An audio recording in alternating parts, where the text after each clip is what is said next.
Soon it'll be back to school, and children see their parents, their moms and dads, worrying about them heading back to school, but are children stressing out as much as their parents? What are their thoughts and concerns?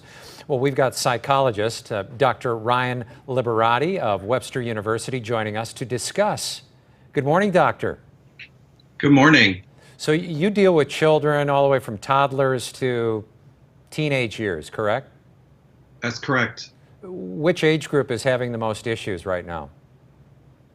The age group that's having the most issues would be the younger children, the elementary school children, because they don't quite understand what's going on. They don't have the life experience to really understand all this. Yeah, so they've got stress, they've got anxiety, maybe some behavioral issues as a result of this?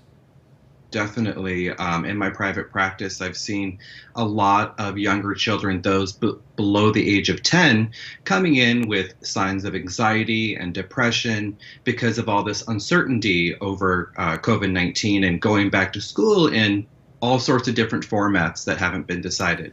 And are these things, these issues that they're having, are they parenting their parents?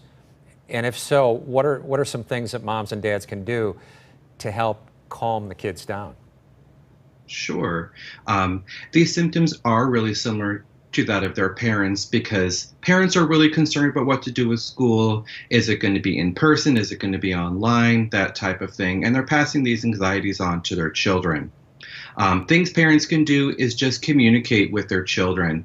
Even if they're not sure what the school is going to do as far as learning in the fall, they need to communicate that to their children so that the children feel the most informed possible, and also encourage their children to talk to them about their own anxieties and fear as we go into a very unprecedented time in U.S. history. I know earlier we were doing stories on when the kids were self-quarantining. They couldn't see their friends.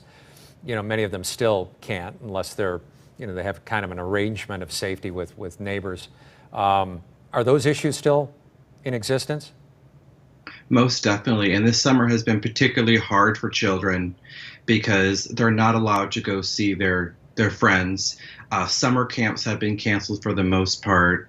There's a lot of uncertainty during the summer, and that's being passed along to the fall.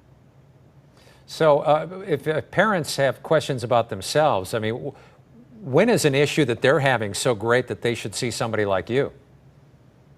Anytime that it is interfering with their personal life or their work life, we do encourage them to seek out professional help from a mental health professional just to talk about the things that are going on and hopefully get some skills to help both themselves and their children.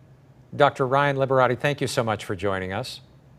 Thank you very much. And if you'd like to get more information, we have a link set up. It's on our Fox 2 mobile app and also fox2now.com.